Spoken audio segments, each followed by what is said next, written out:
1999 लाहौर ऐसा शहर जो रोशनियों का शहर कहलाता है। इस शहर के अंदर तारीख के बहुत से अहम वाक़यात छुपे हैं। लेकिन 1999 लाहौर के एक पुलिस स्टेशन में एक पार्सल आया। जब इसे खोला गया तो एक ऐसा सच सामने आया जिससे हर कोई शौक हो गया।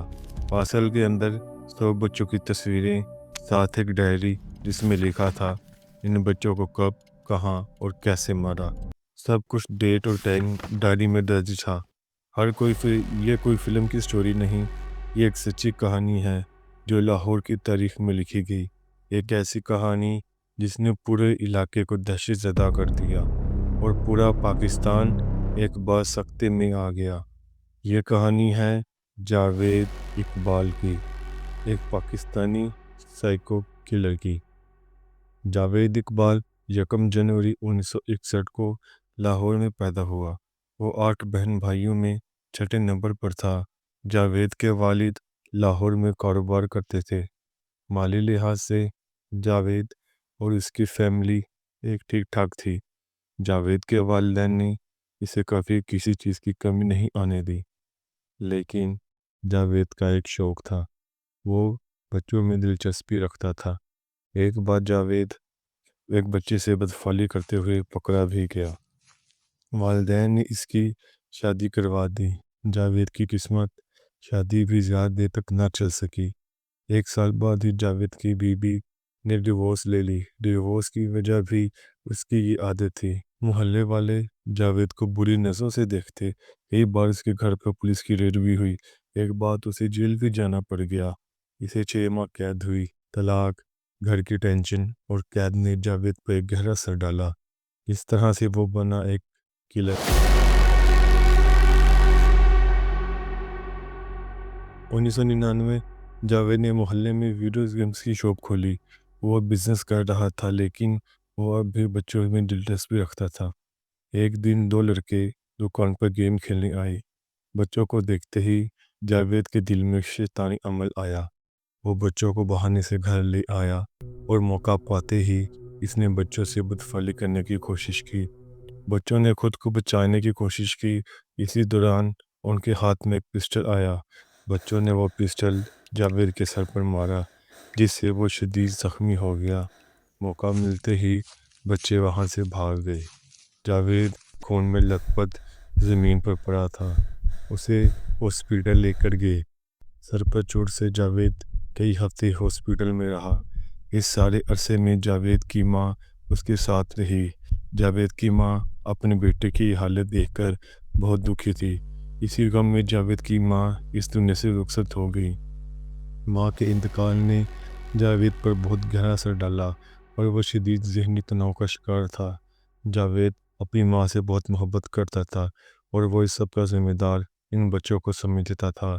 इसलिए इसने बदला लेने का फ़ैसला किया, सिर्फ इन 2 बच्चों से नहीं बल्कि पूरे 100 बच्चों से।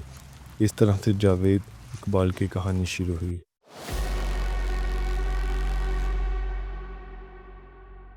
मई 1999 वो साल जब जावेद ने अपनी सीरियल किलिंग्स का आगाज़ किया। जावेद ऐसे बच्चों को ढूंढता जो या तो घर से भागे होते या इनका और कोई ना होता। वो ऐसे बच्चों को खाने के लिए बुलाता, उन्हें लालच देता। जावेद हर आने वाले बच्चे की तस्वीर लेता, इसको खाना खिलाता, फिर इसके साथ बदफली करता और बाद में इसको कत्ल कर देता। जावेद हर लाश के टुकड़े करता और उसे तेज़ाब में तेल डालकर तहलील कर देता। इस तरह से जावेद ने 100 बच्चों को कत्ल कर दिया। हर बच्चे की डिटेल्स वो डायरी में नोट कर लेता। जावेद की इन किलिंग्स का किसी को भी शक न हुआ और जावेद ने पूरे 100 बच्चों का शिकार किया। जब जावेद ने 100 बच्चों का टारगेट पूरा किया तो अब वो चाहता था कि दुनिया इसके कारनामे के बारे में जाने। इसलिए इसने बच्चों की डिटेल्स और सबूत पुलिस को भेजे। पहले पुलिस को लगा ये कोई मजाक है। जब पुलिस डायरी में लिखे एड्रेस पर गई, वहाँ कुछ नहीं था। पुलिस ने इसको मजाक समझा और जब जो केस को क्लोज कर दिया। जब जावेद ने देखा पुलिस ने कुछ नहीं किया तो जावेद ने अपनी कहानी दुनिया को बताने के लिए मीडिया का रुख किया। जावेद ने सोचा अब मीडिया ही उसके कारनामे को दुनिया को बताएगा। 22 नवंबर 1999 जंग अखबार के दफ्तर में एक पार्सल आया। جب دفتر کے اندر پارسل کو کھولا تو سب شوق ہو گئے۔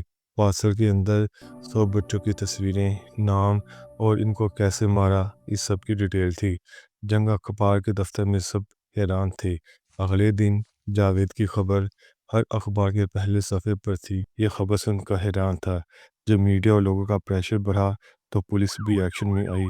پولیس نے ہر جگہ جاوید کی تلاش شروع کر دی۔ جنگ اخبار کی خبر میں یہ ذکر بھی تھا کہ جاوید نے دریا راوی میں خودکشی کا منصوبہ بنایا ہے۔ پورا مہینہ دریا راوی اور شہر میں جاوید کی تلاش جاری رہی، لیکن وہ کہیں نہ ملا۔ پولیس نے اس کیس کو انسولو قرار دے کر کیس بند کرنے کا سوچا۔ 30 نومبر 1999 جنگ اخبار کے دفتر میں ایک نقاب پوش شخص آیا اور کہا، تم لوگ جسے ڈھونڈ رہے ہو وہ میں ہوں جاوید اقبال۔ پولیس آئی اور جاوید کو گرفتار کر لیا۔ جاوید کا ٹرائل سٹارٹ ہوا۔ جاوید کے چہرے پر عجیب خوفناک مسکراہٹ تھی۔ اسے اپنی کیے پر کوئی پچھتاوا نہیں تھا۔ کمرہ عدالت میں لوگوں کا ہجوم تھا۔ ان میں وہ ماں باپ بھی تھے جن کے بچوں کو جاوید نے مارا۔ پراسیکیوٹر کے پاس تمام ثبوت جاوید کے خلاف تھے۔ تمام ثبوت عدالت میں پیش کیے گئے۔ جاوید نے اپنی دفاع میں کچھ نہیں کہا۔ جاوید کے جرم سن کر جج بھی حیران تھا۔ جاوید کو اس کے جرم کی سزا اسی کے طریقے سے دی گئی۔ جج نے جاوید کو مخاطب کر کے کہا، اس کی زنجیر سے اس کا گلا گھونٹ دیا جائے، پھر اس کے جسم کے 100 ٹکڑے کیے جائیں، پھر ان ٹکڑوں کو تیزاب سے تحلیل کر دیا جائے، یہ سب مرنے والے بچوں کے ماں باپ کے سامنے کیا جائے۔ یہ وہی طریقہ تھا جو جاوید کا تھا۔ جاوید یہ سب سن کر ڈر گیا۔ وہ بس یہ چاہتا تھا کہ دنیا اس کے بارے میں جانے۔ وہ یہ ہرگز نہیں چاہتا تھا اسے اس سب کی سزا ملے۔ 8 اکتوبر 2001 سزا سے ایک ہفتہ پہلے جاوید اپنے ہی سیل میں مردہ حالت میں ملا۔ جاوید نے اپنی ہی شلوار سے لٹک کر خودکشی کی۔ اس طرح سے جاوید اقبال کی کہانی ختم ہوئی۔ وہ انسان جو معصوم بچوں کو قتل کر کے دنیا میں اپنی دہشت پھیلانا چاہتا تھا، وہ خود اسی طرح کی موت کے خوف سے اپنے انجام کو پہنچا۔ جاوید اقبال کی کہانی آج بھی لوگوں کے ذہن میں زندہ ہے۔